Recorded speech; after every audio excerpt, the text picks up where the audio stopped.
ในระหว่างวันที่15-16 ตุลา2025อยู่ที่โรงแรมโศกบุญมา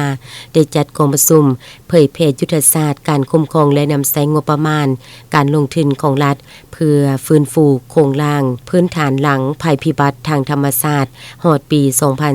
2035ภายใต้โครงการควบคุมความเสี่ยงภัยพิบัติธรรมชาติในขงเขตอาซีตะวันออกเฉียงใต้โดยการเป็นประธานของท่านอุลาสมจันทร์มาวงศ์ห้องหัวหน้ากรมแผนการกระทรวงการเงินมีบรรดาภาคส่วนที่เกี่ยวข้องเข้าร่วมกองประชุมครั้งนี้ก็เผยให้ผู้เข้าร่วมได้รับรู้และเข้าใจว่าในระยะผ่านมา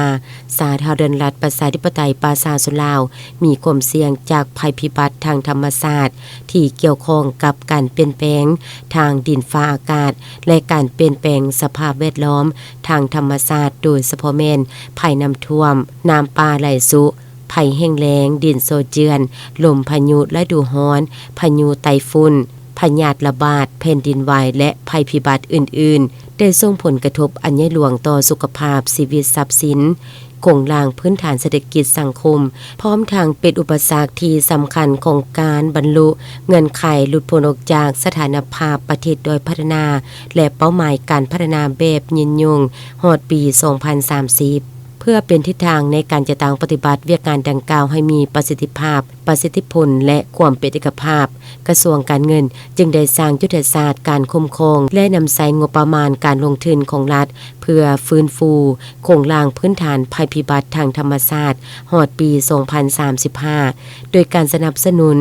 ด้านงบประมาณจากธนาคารโลกและการร่วมมือกับบรรดาแขนงการที่เกี่ยวข้อง